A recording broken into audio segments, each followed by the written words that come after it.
नमस्कार साथियों, तो मैं रविंद्र सिंह आपका स्वागत करता हूं आपके अपने इस YouTube channel the world of science में। तो जैसा कि आप सभी लोगों को पता है, अपन क्लास 12th केमिस्ट्री पढ़ रहे हैं, जिसमें अपन की आज का लेक्चर नंबर 2 होने वाला है, जिसमें अपन हेनरी का नियम पढ़ेंगे। देखिए, पिछली क्लास में मैंने आपको विलयन के प्रकार बताए थे। अगर आपने वो क्लास नहीं देखी है तो पहले आप जाकर के उस क्लास को देखिए।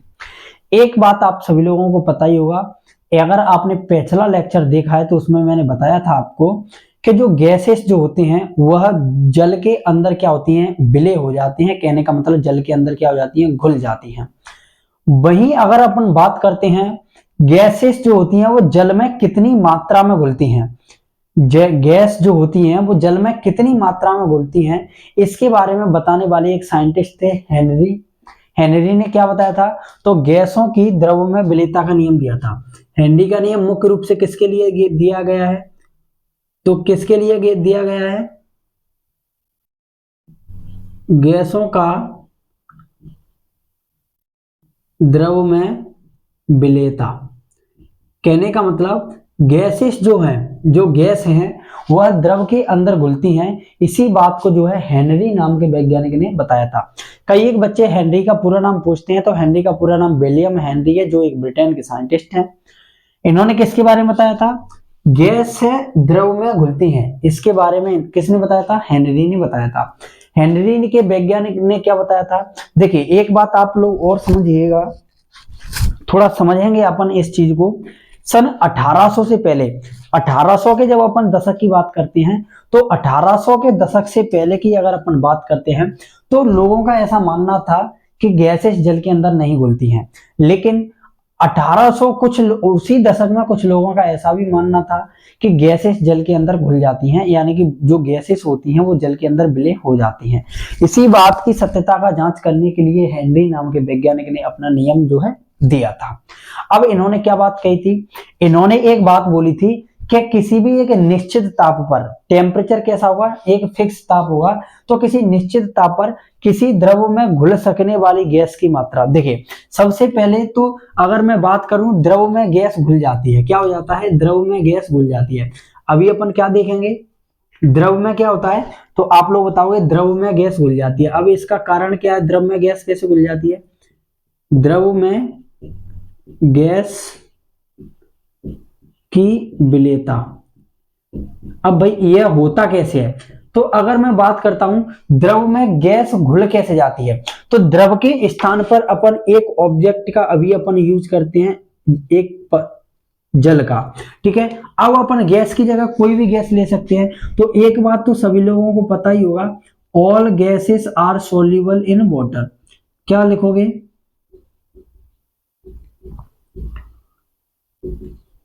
इस बात को तो आप सभी लोगों को पता होगा कि जो सभी गैसें हैं, सभी गैसें जो है जल के अंदर क्या हो जाती हैं, घुल जाती हैं। जितनी भी गैसें जल के अंदर क्या हो जाती हैं, घुल जाती हैं।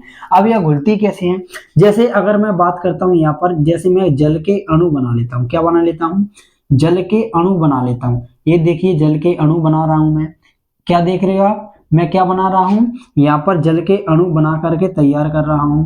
ये देखिए मैंने एक और जल का अणु बना लिया। ये देखिए, तो मैंने क्या किया, बहुत सारे जल के अणुओं को क्या कर लिया, बना लिया। बहुत सारे जल के अणुओं को मैंने क्या कर लिया, बना लिया। इतनी बात समझ में आई। अब समझते हैं, अब जल के जो अणु होते हैं, जल के अणुओं के मध्य क्या होता है, तो आप लोग बताओगे, जल के अणुओं के मध्य जो है हाइड्रोजन बंध पाया जाता है। जल के अणुओं के मध्य क्या पाया जाता है, तो आप लोग बताओगे, जल के अणुओं के मध्य जो है हाइड्रोजन बंध पाया जाता है। कोई दिक्कत, जल के अणुओं के मध्य क्या पाया जाता है, आप लोग बताओगे, जल के अणुओं के मध्य जो है हाइड्रोजन बंध पाया जाता है, ठीक है। अब देखिए इधर आप लोग अगर ध्यान से देखेंगे थोड़ा, अगर आप लोग इधर ध्यान से देखेंगे थोड़ा, तो अभी आपको एक चीज समझ में आएगी। क्या समझ में आएगा भाई, कि यहाँ पर मैंने कहा गैसेस जो होती हैं वो जल के अंदर क्या हो जाती हैं, घुल जाती हैं। गैस जल के अंदर घुल जाती हैं, इसका रीजन क्या है, या गैसेस घुलती कैसे हैं, इसके बारे में अपन समझते हैं। तो कैसे समझेंगे भाई, तो जैसे मान लीजिए कोई भी CO2 गैस है, कौन सी गैस है, CO2 है, या फिर मान लीजिए SO2 है, क्या है, SO2 है, NO2 गैस है, या SO3 गैस है, ये सभी की सभी गैसें क्या होंगी, जल के अंदर घुलेंगी। क्योंकि सभी गैस, मैंने क्या कहा आपसे, एक ही बात बता दी, सभी गैस क्या होती हैं, जल में विलय होती हैं। सभी गैस जल में क्या होती हैं, विलय होती हैं। यानी कि आप दुनिया के अंदर सभी गैस, दुनिया के अंदर जितनी भी गैसेस पाई जाती हैं उन सभी को आप क्या कर सकते हो, जल में घोल सकते हो। किसी बात की कोई प्रॉब्लम नहीं होनी चाहिए। अब देखिए, अब होता क्या है, आपको एक शर्त है इसकी कि गैसेस जल में घुलती हैं, बशर्ते आपको उसमें क्या लगाना पड़ेगा, आपको उसमें दाब लगाना पड़ेगा। क्या लगाना पड़ेगा, दाब लगाना पड़ेगा। तो अब देखिए, यहां पर जो आप गैस देख रहे हो, SO2 हो गया, CO2 हो गया, NO2, SO3, इसी तरह और भी गैसेस होती हैं, जैसे आपके हीलियम हो गई, नियोन हो गया, आर्गन हो गई। आप लोग इन गैसेस को अगर आप देख पा रहे हो, हीलियम है, नियोन है, आर्गन है, और भी आप कई गैसें ले सकते हो, जैसे आपका क्लोरीन हो गया, क्या हो गया, क्लोरीन हो गया, Cl2। तो ये सभी गैसें भी किसके अंदर घुल जाती हैं, ये सभी गैसें भी जल के अंदर घुल जाती हैं। अब यह गैस घुलती कैसे हैं, घुलती क्या है, तो भाई देखिए, जो जल के एटम्स जो होते हैं, जल के जो परमाणु जो होते हैं, अणु जो होते हैं, यहां पर मैंने कई एक जल के अणु ले लिए। जब जल के अणु आपस में जुड़ते हैं, आपस में क्या होते हैं, जुड़ते हैं, तो इनके मध्य जो है क्या होता है, अंतरकाशीय रिक्तियां, मतलब एक स्थान शेष रह जाता है। क्या रह जाता है, एक खाली स्थान शेष रह जाता है, जिसे अपन क्या कहते हैं, अंतरकाशीय रिक्तियां कहते हैं, जिन्हें अपन क्या कहते हैं, अंतरकाशीय रिक्तियां कहते हैं।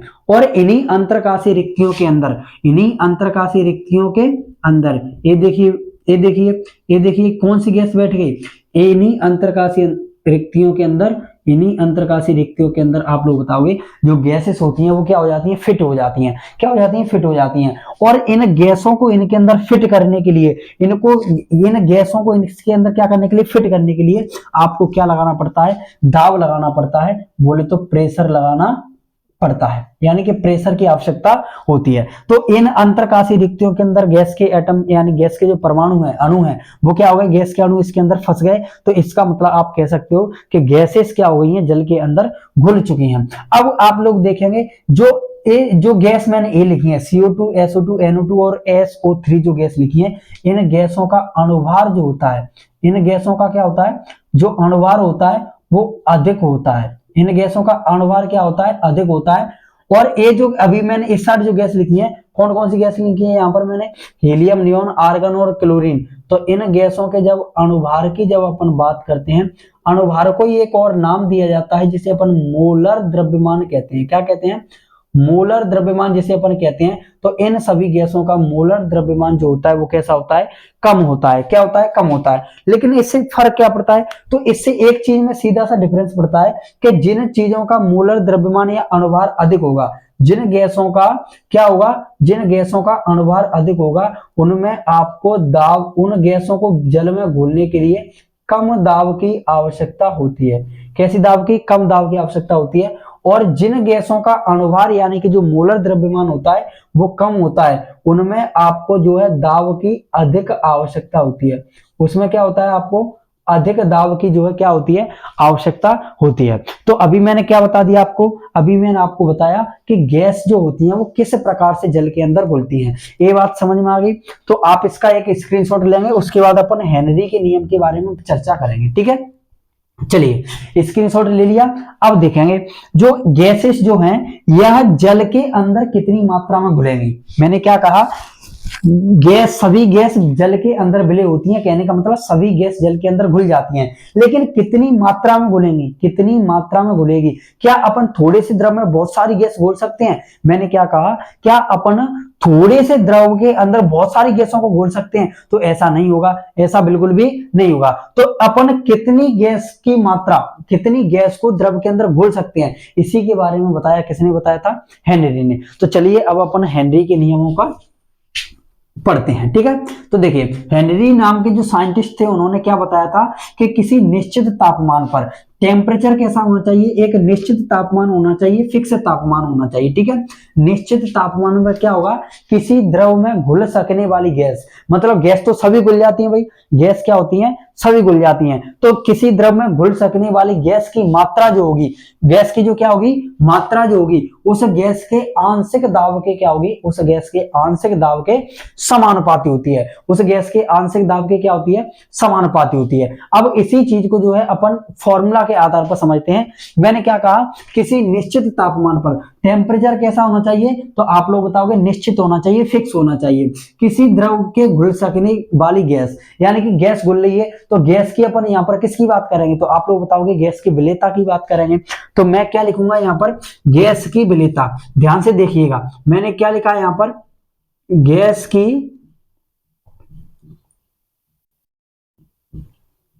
की जो विलेयता होगी वो समानुपाती होगी, किसकी होगी, उसके आंशिक दाब बोले तो प्रेशर पी की क्या होगी, समानुपाती होगी। यही तो हेनरी ने कहा, क्या कहा, किसी द्रव में घुल सकने वाली गैस की मात्रा, यानी कि गैस की मात्रा जो होगी उसको अपन किस में मापें, विलेयता। गैस की क्या होगी, जो गैस की जो मात्रा होगी उसी को अपन क्या कहेंगे, गैस की विलेयता। वह किसके समानुपाती होगी, तो जो उस गैस पर लगाए गए दाब यानी कि पी के क्या होगी, समानुपाती होगी। अब एक चीज समझिए आप, अब आप लोगों को एक चीज समझनी है, इस चैप्टर के अंदर अभी अपन जो विलेयन चैप्टर पढ़ रहे हैं, इस चैप्टर के अंदर किसी भी चीज की जो विलेयता होती है, मैंने क्या कहा, इस चैप्टर के अंदर किसी भी चीज की जो विलेयता होती है, उसकी विलेयता को जो है अपन किसके रूप में मापते हैं, तो उसकी विलेयता को अपन जो है मोल प्रवाह के रूप में मापते हैं। किसके रूप में मापते हैं, मोल प्रवाह के रूप में मापते हैं। तो क्या होगा, यहाँ पर मैं क्या लिख दूंगा, मोल प्रवाह। किसका मोल प्रवाह, तो आप लोग बताओगे गैस का, किसका मोल प्रवाह, गैस का मोल प्रवाह किसके समानुपाती होगा, पी के समानुपाती होगा। यहाँ पर किसके समानुपाती हो जाएगा, गैस का मोल प्रवाह किसके समानुपाती हो जाएगा, पी के समानुपाती हो जाएगा, ठीक है।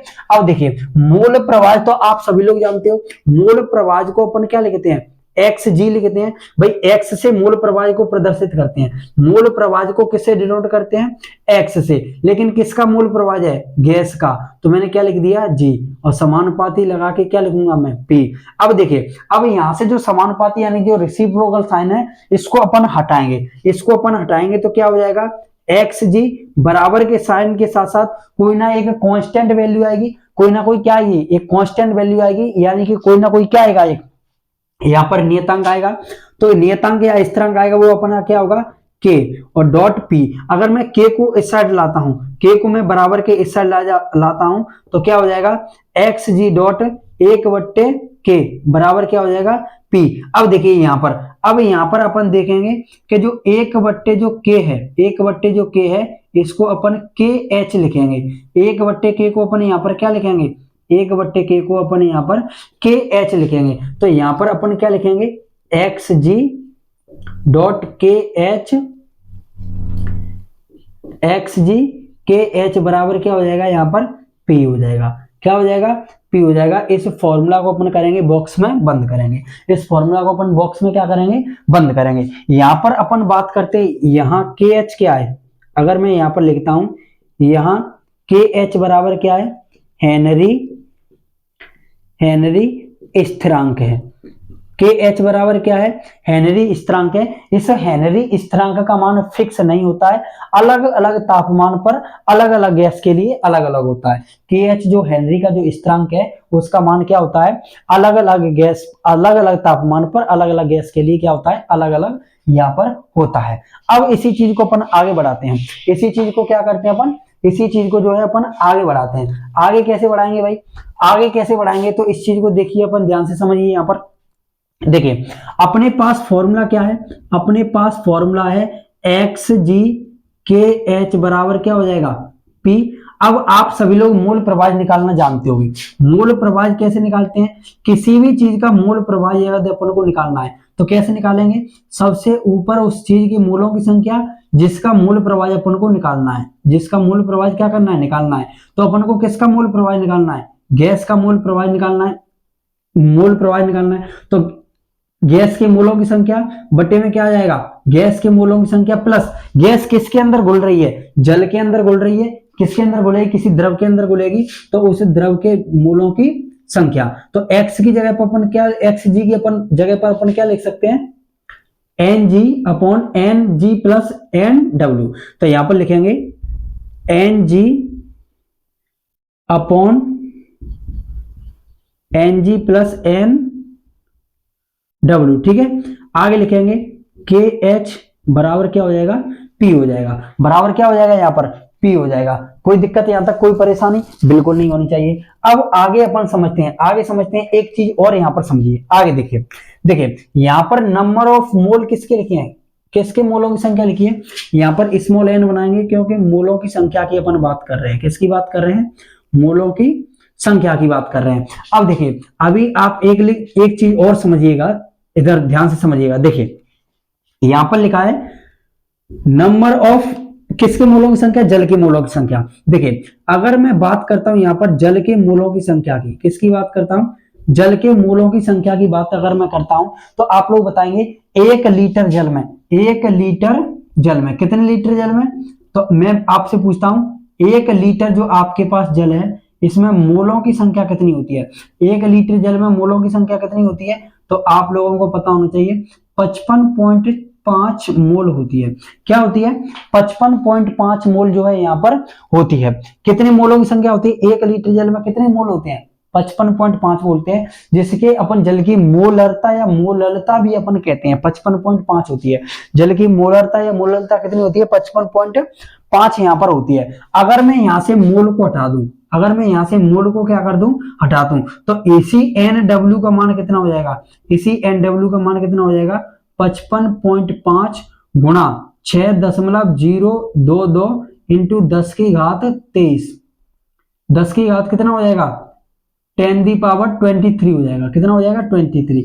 अब आप इस आंकड़े को देखिए, आप इस आंकड़े को देखिए, क्या इस इतने अणुओं की संख्या का मुकाबला क्या गैस के अणु कर पाएंगे। मैंने क्या कहा, क्या इतने अणुओं का मुकाबला क्या गैस के अणु कर पाएंगे। आप लोग बताओगे सर बिल्कुल नहीं कर पाएंगे, क्योंकि जल के अणुओं की संख्या बहुत अधिक है। जल के अणुओं की संख्या क्या है, बहुत अधिक है। तो बहुत अधिक, इतनी अधिक है, जल के अणुओं की संख्या इतनी अधिक है कि यह गैस के अणुओं की संख्या को क्या कर सकते हैं, नेगलेक्ट कर सकते हैं। नेगलेक्ट करने का मतलब क्या होता है, जल के अणुओं की संख्या को यह क्या कर सकते हैं, नगण्य कर सकते हैं, नेगलेक्ट कर सकते हैं। तो अपन यहां पर एक चीज कह सकते हैं, अपन यहां पर क्या कह सकते हैं, ये मैंने अभी जो आपको चीज बताई उस चीज को आप कहीं पर नोट करके लिख लेना, ठीक है।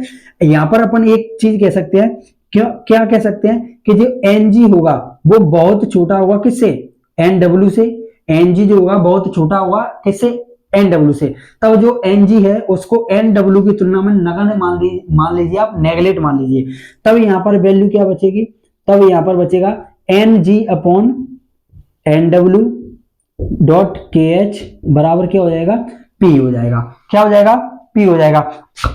अब इस फॉर्मूला को भी अपन को क्या करना है, एक बॉक्स में बंद करना है, क्योंकि इन्हीं के आधार पर देखिए एक फॉर्मूला यहां पर हो गया, एक फॉर्मूला यहां पर हो गया, क्योंकि इन्हीं के आधार पर अपन क्या बनाएंगे, न्यूमेरिकल बनाएंगे। क्या बनाएंगे, न्यूमेरिकल बनाएंगे, ठीक है। अब देखिए, अब आप लोग जानते हो मोलों की संख्या कैसे निकालते हैं, वेट बटे molecular weight, weight upon molecular weight. तो अब देखिए गैस के मोलों की संख्या, गैस के मोलों की संख्या, गैस का वेट बटे गैस का मोलिकुलर वेट। तो यहां पर लिखेंगे W G upon M G. आगे आगे और क्या लिखेंगे, एन डब्ल्यू कैसे लिखेंगे, तो लिखेंगे W W upon M W. आगे लिखेंगे के एच, या फिर आप चाहो तो इस एन डब्ल्यू को जैसा कि जैसा लिखा रहने दो। एन डब्ल्यू को क्या करिए आप, यहां पर जो एन डब्ल्यू लिखा है इसको आप कुछ मत करिए, इसको आप जैसा है वैसा की वैसा लिखा रहने दीजिए, एन डब्ल्यू, ठीक है। आगे के एच बराबर क्या हो जाएगा, पी हो जाएगा, ठीक है। अब चलिए अब आगे बढ़ते हैं, आगे बढ़ते हैं, आगे समझते हैं। आगे क्या समझेंगे भाई, इसके नीचे कुछ नहीं तो क्या करेंगे, इसको एक मानेंगे, एक का मल्टीप्लाई सबसे ऊपर और इसका मल्टीप्लाई कहां हो जाएगा, इसका मल्टीप्लाई कहां हो जाएगा, इससे हो जाएगा, ठीक है। तो अपने पास क्या बचेगा, डब्ल्यू जी मल्टीप्लाई में और क्या आ जाएगा अपने पास, डब्ल्यू जी के बराबर और क्या आ जाएगा, अपॉन में आ जाएगा अपने पास एम जी। क्या हो जाएगा, एम जी इंटू, इंटू की बात करेंगे तो नीचे क्या बच जाएगा, के एच, अपॉन में क्या बचेगा, एन डब्ल्यू, के एच अपॉन में एन डब्ल्यू बराबर क्या हो जाएगा, पी हो जाएगा, बराबर क्या हो जाएगा, पी हो जाएगा। तो इस फॉर्मूला को भी अपन को क्या करना है, याद रखना है, क्योंकि इसके आधार पर भी क्या बनेंगे अपने न्यूमेरिकल यहाँ पर बनेंगे। तो ये था अपना हेनरी का नियम। हेनरी का नियम क्या था अपने को समझ में आ गया। हेनरी का नियम क्या कहता है, किसी निश्चित ताप पर किसी द्रव में घुल सकने वाली गैस की मात्रा उस गैस के आंशिक दाब के क्या होती है, समानुपाती होती है। उस गैस के आंशिक किसके, उस गैस के आंशिक दाब की क्या होगी, समानुपाती होगी। यहां तक किसी को कोई दिक्कत नहीं होनी चाहिए।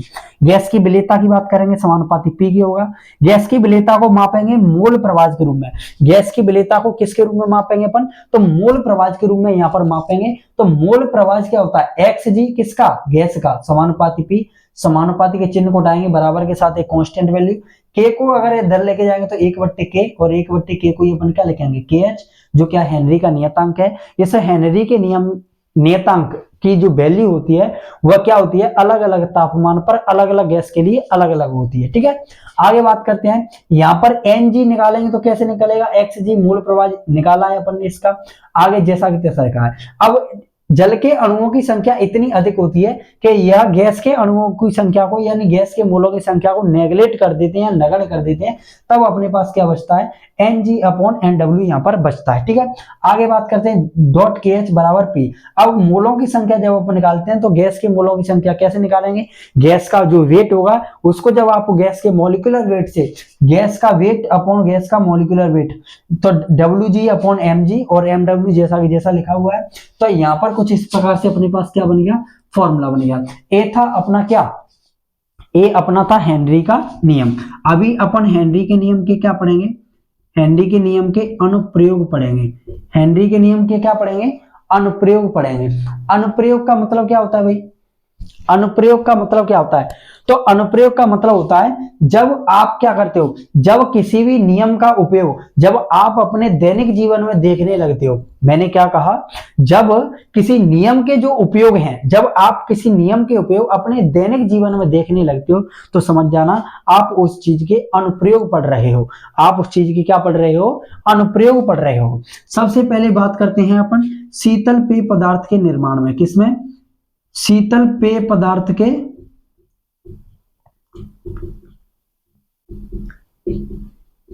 निर्माण में। शीतल पेय पदार्थ का निर्माण कैसे होता है भाई, अगर मैं उसकी बात करता हूं तो जैसे मैंने यहां पर क्या ले लिया, एक कंटेनर ले लिया जिसके अंदर मैंने क्या भर लिया, जल भर लिया, और इस जल के ऊपर मैंने क्या कर दिया, CO2 गैस को भेज दिया, और इस पर पिस्टन की सहायता से क्या लगा दिया, इस पर मैंने पिस्टन लगाया और इस पर पिस्टन की सहायता से क्या डाल दिया, प्रेशर डाल दिया। कौन सी गैस डाली इसके अंदर, CO2। तो मैं जैसे जैसे इस पर प्रेशर लगाऊंगा, जैसे जैसे इस पर प्रेशर लगाऊंगा तो CO2 गैस किसके अंदर घुल जाएगी, जल के अंदर। तो यही तो है, जैसे मैंने दाब लगाया गैस किसके अंदर घुल गई, द्रव के अंदर। तो यही क्या है, हेनरी का नियम है। तो इस प्रकार से जो है आपको क्या क्या तैयार की जाती है, शीतल पेय पदार्थ तैयार किए जाते हैं, जिसे आप वाटर सोडा भी कह सकते हो। तो वाटर सोडा बनाने का सिद्धांत किसने दिया था, हेनरी ने ही दिया था। या गैसों का द्रव में विलेयता का नियम किसने दिया था, तो हेनरी ने ही दिया था। नंबर 2 की बात करते हैं तो समुद्री गोताखोरी में, किसमें, समुद्री गोताखोरी में भी इसका अनुप्रयोग देखने के लिए मिलता है। नंबर 3 पर्वतारोहण में देखने को मिलता है, किसमें मिलता है, पर्वतारोहण में।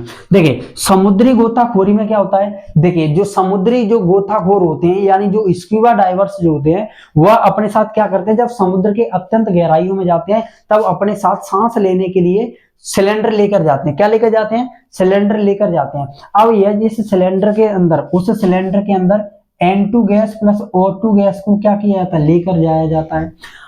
अब ऑक्सीजन गैस तो अपने ब्लड में जब घुलेगी तो अच्छी बात है, लेकिन N2 गैस का उपयोग जो है अपना शरीर बिल्कुल भी नहीं कर पाएगा।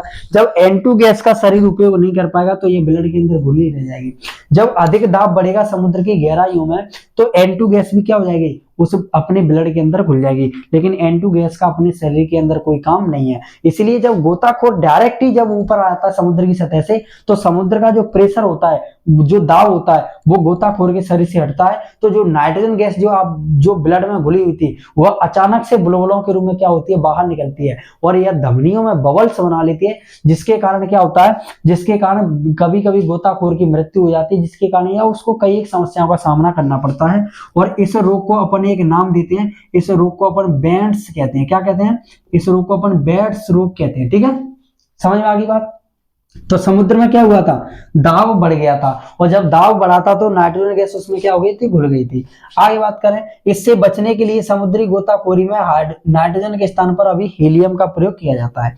पर्वतारोहण में, अब देखिए पर्वतारोहण में क्या होता है भाई, तो अभी आप जो अभी नॉर्मल आप जिस कमरे में बैठे हुए हैं, उस कमरे में क्या है, आपके ऊपर क्या आपको महसूस हो रहा है कि आपके ऊपर कोई दाब लगा रहा है? तो आप लोगों को कुछ ऐसा नहीं लग रहा होगा कि दाब कुछ किसी चीज का आपके ऊपर दाब है, लेकिन फिर भी आपके ऊपर एक एटीएम क्या है? दाब लगा हुआ है। एक एटीएम का मतलब क्या होता है? एक एटमॉस्फेयर प्रेशर जो है आपके ऊपर एक वायुमंडलीय दाब लगा हुआ है, जिसके कारण ऑक्सीजन गैस आपके ब्लड के अंदर घुल जाती है। लेकिन वही क्या होता है, जो पर्वतारोही जो होते हैं ऊंचे ऊंचे पर्वतों पर जाते हैं, तो जैसे जैसे ऊंचे ऊंचे पर्वतों पर जाते हैं तो वायु क्या हो जाती है, वहां पर ऑक्सीजन की मात्रा कम हो जाती है। अब ऑक्सीजन की मात्रा कम हो जाती है, ये चिंता का विषय नहीं है, बल्कि चिंता का विषय ये है कि वहां पर जब पर्वतारोही पहुंचते हैं तो वहां पर वायु का दाब बिल्कुल ही कम हो जाता है। जैसे ही वायु का दाब कम होगा तो उसमें ब्लड में ऑक्सीजन गैस पूरी तरह से नहीं घुल पाएगी, और जब ब्लड में ऑक्सीजन गैस नहीं घुल पाएगी तो क्या होगा, शरीर की में ऑक्सीजन की सप्लाई रुकेगी। ऑक्सीजन की सप्लाई रुकेगी तो ग्लूकोज का विखंडन नहीं हो पाएगा, जिससे आपके शरीर में ऊर्जा नहीं बन पाएगी, जिसके कारण क्या होगा, जो पर्वतारोही जो होगा उसको चक्कर आने लगेंगे, या विभिन्न स्थितियों में उसकी हालत और भी खराब हो सकती है। तो उस जो यहाँ पर पर्वतारोही जो होते हैं, वहां पर आप लोग क्या देखते हो कि वहां पर भी इस हेनरी के नियम का अनुप्रयोग आप लोगों को देखने के लिए मिलता है। अब उन्हीं पर्वतारोही में जो रोग हो जाता है उनको एनोक्सिया नाम दिया जाता है। उस रोग को क्या नाम दिया जाता है? उसको अपन एनोक्सिया कहते हैं। ठीक है, तो ये था अपना हेनरी का नियम और हेनरी के नियम के अनुप्रयोग। इसका आप स्क्रीनशॉट लीजिए और बोर्ड एग्जाम में धड़ाकेदार एंट्री मारिए। तो आज आपके लिए लगातार इसी तरह मैं क्लास लाऊंगा एक एक क्वेश्चन की। तो मिलते हैं नेक्स्ट क्लास में, तब तक के लिए टेक केयर, बाय, जय हिंद, जय भारत।